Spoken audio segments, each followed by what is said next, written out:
Jai Jagannath. Hello future scientist. Welcome to my YouTube channel MSc Physics Prep. In this video, I am going to discuss about phase space.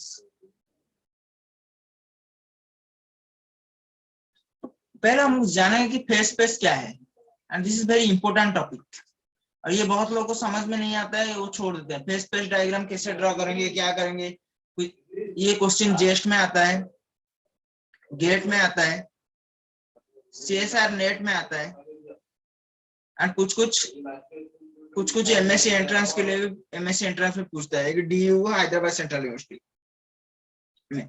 तो मैं ये video में आपको phase space के बारे में पूरे अच्छे से डिस्कस करूंगा, हर कॉन्सेप्ट को क्लियर करूंगा और कुछ न्यूमेरिकल प्रॉब्लम भी सॉल्व करूंगा।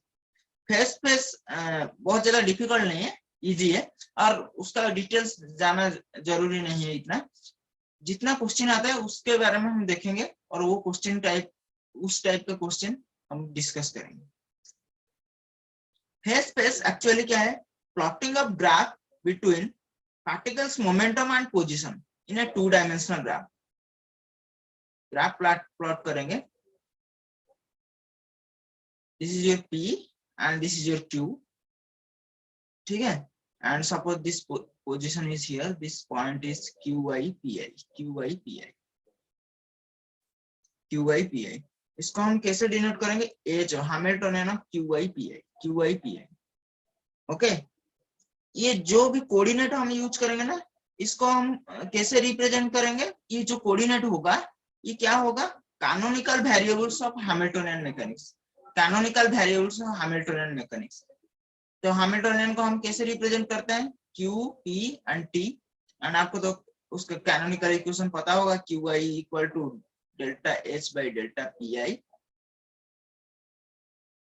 PI dot equal to minus of delta H by delta QI।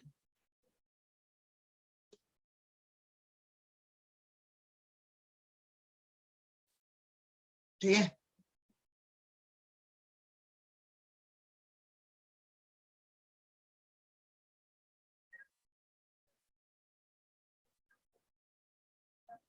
n particles होगा, n पार्टिकल्स, तो इसका डिग्रीज ऑफ फ्रीडम कितना हो जाएगा? n पार्टिकल्स का degrees of freedom F। Okay, dimension of phase space कितना हो जाएगा? Dimension of phase space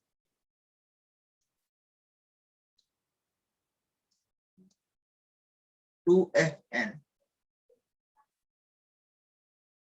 volume कितना हो जाएगा? H of FN, H of, ठीक है, H ऑफ। अभी हम फेज स्पेस के बारे में पढ़ेंगे। कुछ इंपॉर्टेंट पॉइंट्स है, उसको याद रखना जरूरी है फेज स्पेस को सॉल्व करते टाइम। देखिए, the first point is the density of phase space remains constant with respect to time, that is d rho by dt equal to 0। d rho by dt equal to 0 होगा तो rho means density, ये constant हो जाएगा। And no two trajectories can intersect each other. कोई भी दो trajectory intersect नहीं कर सकते हैं। ये जो सेकंड पॉइंट है, this is very very important and ये पॉइंट के ऊपर डिपेंड करके बहुत सारे क्वेश्चन पूछता है एग्जाम में। देखते हैं कैसा क्वेश्चन पूछता है। एक क्वेश्चन पूछा कि which of the following phase trajectories is not possible for a particle obeying Hamilton's equation of motion? Obeying Hamilton's equation of motion। देखो, ये क्वेश्चन आपके पास 4 ऑप्शन दिया है और ये क्वेश्चन को सॉल्व करने के लिए आपको ये पॉइंट पता होना जरूरी है। No two trajectories can intersect each other. कोई भी दो ट्रैजेक्टरी इंटरसेक्ट नहीं कर सकते। देखिए, ये जितना भी ऑप्शन है, ये जो फर्स्ट ऑप्शन में ये इंटरसेक्ट नहीं किया है, तो ये पॉसिबल हो सकता है। फेज स्पेस ट्रैजेक्टरी ये पॉसिबल हो सकता है। हमको क्वेश्चन में पूछा है कि which of the following phase trajectory is not possible, तो ये भी इंटरसेक्ट नहीं किया है तो ये भी पॉसिबल हो सकता है। देखिए, ये भी इंटरसेक्ट नहीं किया है, ये भी पॉसिबल हो सकता है। और इसमें ये जो सी ऑप्शन में दोनों फेज फेस ट्राजेक्टरी इंटरसेक्ट कर दिया है, तो ये पॉसिबल नहीं है। तो this is your answer, answer is your option C. I hope कि आप लोगों को समझ में आया होगा।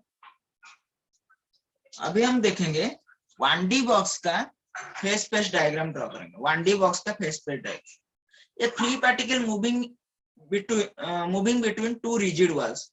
देखते हैं 3 पार्टिकल, ये है हो जाएगा infinity, potential inside the box 0 and psi not equals to 0, psi not equals to 0, that is x equal to 0 and x equal to L, तो box of length is L, outside में box में potential हो जाएगा infinity and psi is 0, इस तरफ भी potential हो जाएगा infinity, psi is equal to 0। ये तो सिंपल बात है, आपको पता होगा, आप ये 1D बॉक्स क्वांटम मैकेनिक्स में पढ़े होंगे। तो जो टोटल हैमिल्टन है H equal to kinetic energy plus potential energy. कभी कभी हम लिखते हैं H equal to T plus B, T denotes kinetic energy and B denotes potential energy, तो घबराने का कोई टेंशन नहीं। तो टोटल एनर्जी कितना हो जाएगा, P स्क्वायर बाय 2m। अब B इनसाइड द बॉक्स कितना है, 0 है, तो हम क्या लिख सकते हैं, P square by 2m plus 0, that is your P square by 2m, P square by, okay. तो आपको मिल गया कितना है, P E equal to P square by 2m and P square equal to कितना है, 2me, 2me, P equal to कितना है, प्लस और माइनस 2me, प्लस और माइनस 2me, ठीक है, P इक्वल टू प्लस और माइनस 2me। अभी हम ग्राफ ड्रॉ करते हैं, ग्राफ प्लॉट करते हैं, देखिए कैसा आएगा फेस पे।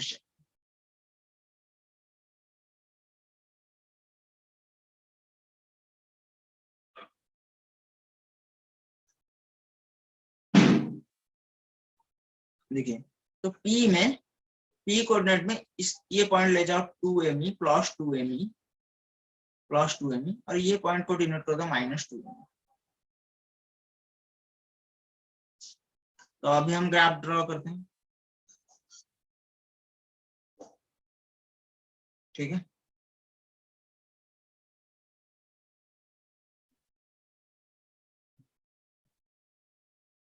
This is your point of, and your 1D box, phase space of 1D box is like that.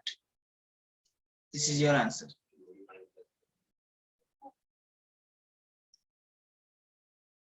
Next question देखते हैं, the phase space trajectory of an otherwise free particle between two hard walls elastically in one dimension।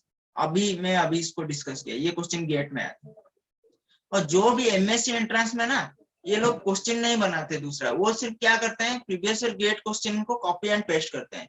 आप देख सकते हैं बहुत सारे MSc entrance में वो गेट का प्रीवियस ईयर क्वेश्चन को, जो इजी लेवल का क्वेश्चन है, उसको कॉपी पेस्ट करते हैं, ठीक है।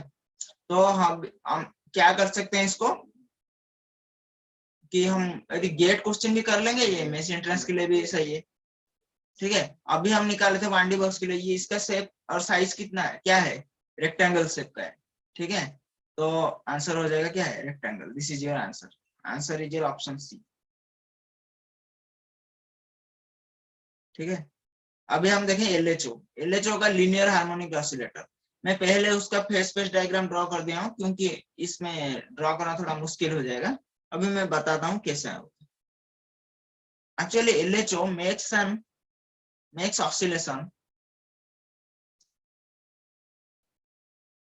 oscillation about a stable equilibrium, about a stable equilibrium। Stable equilibrium क्या है, इस टाइम में पोटेंशियल आपका मिनिमम होगा, that is delta square V by delta x square positive होना चाहिए, पॉजिटिव होना चाहिए। ये मैं अभी जब क्लासिकल मैकेनिक्स पढ़ाऊंगा इसको डिस्कस करूंगा, ओके। तो आप थोड़ा सा इसको याद कीजिएगा। स्टेबल इक्विलिब्रियम में suppose this is your mass m and this is spring constant k, that point is at x equal to 0, point is at x equal to 0, इस डायरेक्शन में आएगा तो एक्स क्या हो जाएगा, पॉजिटिव हो जाएगा, और अपोजिट डायरेक्शन में जाएगा तो नेगेटिव लेंगे। ठीक है, तो ये हुक्स लॉ है, F is proportional to minus of x, acceleration F equal to ma, so acceleration equals to acceleration is proportional to also minus x। ठीक है, तो हम देखेंगे E इक्वल टू क्या है, काइनेटिक एनर्जी प्लस क्या है, पोटेंशियल एनर्जी। तो E equal to kinetic energy कितना हो जाएगा, P square by 2m, potential energy कितना हो जाएगा, half k x square, P square by 2me plus k x square by 2e equals to 1। ये जो E है इसको डिनोमिनेटर में मल्टीप्लाई करना है। अभी हम इसको कैसे लिख सकते हैं, P स्क्वायर बाई 2me, ये टर्म को कैसे लिख सकते हैं, x square equal x square by 2e by के, 2e बाई के 1। अरे इसको ये और ये दोनों सेम है, ठीक है, ये दोनों सेम है, क्योंकि ये एक्चुअल लिखेंगे ना, ये क्या हो जाएगा, एक्स स्क्वायर के बाई 2e। आई होप कि आप लोग ये भी समझ में आ रहा होगा। तो देखिए कैसे लिखते हैं अभी, तो हम इसको कैसे लिख सकते हैं, एक्स एक कोऑर्डिनेट है तो हम इसको क्यू भी लिख सकते हैं, कोई दिक्कत नहीं है। तो क्यू स्क्वायर 2e बाई के अंडर रूट 2e बाई के स्क्वायर, इसको इतना लिख सकते हैं। एक्स के जगह क्यू सब्स्टिट्यूट किए, क्योंकि एक्स कोऑर्डिनेट को रिप्रेजेंट करता है और क्यू भी यहाँ कोऑर्डिनेट को रिप्रेजेंट करता है। ठीक है, तो हम फेस फेस क्या करेंगे, क्यू और पी के बीच में ड्रॉ करेंगे, तो इसीलिए हम एक्स की जगह क्यू ले लिए। दैट इज ये कितना हो जाएगा, P square by under root 2me का square, this is equal to 1, this is equal to 1। ये आप कंपेयर करेंगे तो इलिप्स का इक्वेशन के साथ सेम हो जाएगा, X square A square plus Y square B square equals to 1। This is your equation of ellipse.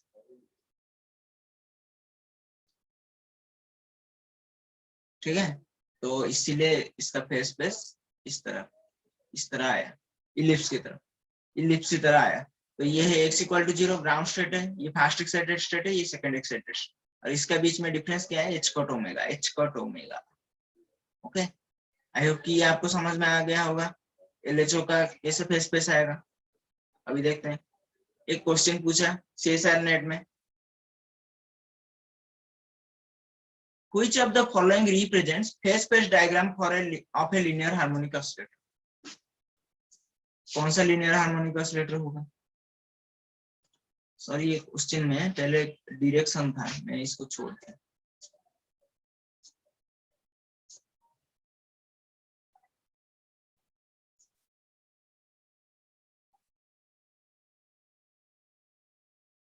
ठीक है, तो ये P है और Q है। इसमें देखिए कि इस तरफ क्या हो जाएगा, ये कोऑर्डिनेट में Q पॉजिटिव होगा एंड P नेगेटिव भी होगा। इस तरफ क्या है, Q नेगेटिव हो जाता है और P क्या हो जाता है, पॉजिटिव हो जाता है। ठीक है, और ये है ये जो डायरेक्शन है ये क्लॉकवाइज है, so this is your answer. ठीक है, इसमें क्या होगा कि Q भी पॉजिटिव होगा और P भी पॉजिटिव। ठीक है, so this is your answer. Damped oscillator में क्या है, ये लिक्विड में है, लिक्विड में ऑसिलेट करेगा, तो इसका जो ऑसिलेशन है और जो एम्पलीट्यूड है वो धीरे धीरे क्या करेगा, डिक्रीज करेगा। एम्पलीट्यूड क्या करेगा, धीरे धीरे डिक्रीज करेगा, और इसका इक्वेशन क्या आ जाएगा, A equal to A not e raise to minus of gamma T. तो इसका फेस पे डायग्राम क्या होगा, देखिए यहाँ से शुरू हुआ है, अंदर की तरफ डायरेक्शन है, अंदर की तरफ डायरेक्शन मतलब ये क्या है, धीरे धीरे डिक्रीज किया है, डिक्रीज कर करके आगे सेंटर में 0 इसका एम्पलीट्यूड। तो आप ये डैम्ड हार्मोनिक ऑसिलेटर का फेस स्पेस है। और इलास्टिक कोलिजन का क्या होगा? इलास्टिक कोलिजन का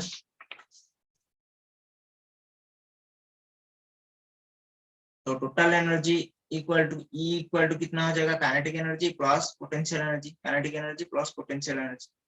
तो ई इक्वल टू क्या हो जाएगा? P square by 2m kinetic energy है। पोटेंशियल एनर्जी क्या हो जाएगा? mg into Q, mg into Q. Q को जीरो करेंगे तो पी कितना हो जाएगा? प्लस और माइनस 2m। एंड पी को जीरो करेंगे तो क्यू का वैल्यू क्या हो जाएगा? E by M G, E by M G. तो इलास्टिक ऑसिलेशन का क्या हो जाएगा? ये से फेस स्पेस आ जाएगा, ये प्लस 2m है, ये माइनस 2m है, और ये मैक्सिमम पोजीशन है। क्यू का वैल्यू कितना है? E by M G. I hope कि ये भी आपको समझ में आ गया होगा। और एक क्वेश्चन पूछा है, the trajectory of ZPZ plane of ball bouncing perfectly elastic of a hard surface at Z equal to 0। ये केस में क्या होगा? बॉल ऐसे बाउंस करेगा, बॉल ऐसे बाउंस करेगा, तो बाउंस करेगा तो शुरुआत में थोड़ा ज्यादा ऊपर जाएगा, फिर नेक्स्ट में धीरे धीरे ऐसे करके डिक्रीज करेगा, धीरे धीरे ऐसे करके बाउंसिंग उसका डिक्रीज करेगा। ठीक है, तो पहला ये आ जाएगा। तो हाइट इसका सपोज h है, हाइट सपोज इसका h है, तो पहले केस में क्या हो जाएगा? p पॉजिटिव हो जाएगा। इसको p और इसको p कोऑर्डिनेट लेंगे और इसको q कोऑर्डिनेट लेंगे, तो p पहला केस में क्या होगा? नेगेटिव होगा, क्योंकि ये डाउनवर्ड है। फिर ड्रॉप होके फिर अपवर्ड जाएगा तो p पॉजिटिव हो जाएगा। ठीक है, तो ऐसे आप ले सकते हैं। फिर ये डाउनवर्ड आएगा तो ये नेगेटिव होगा, ये क्या हो जाएगा? पॉजिटिव होगा। तो ऐसे करके आप चेक करेंगे तो ZPZ ये हो जाएगा आपका answer. Answer is your option A.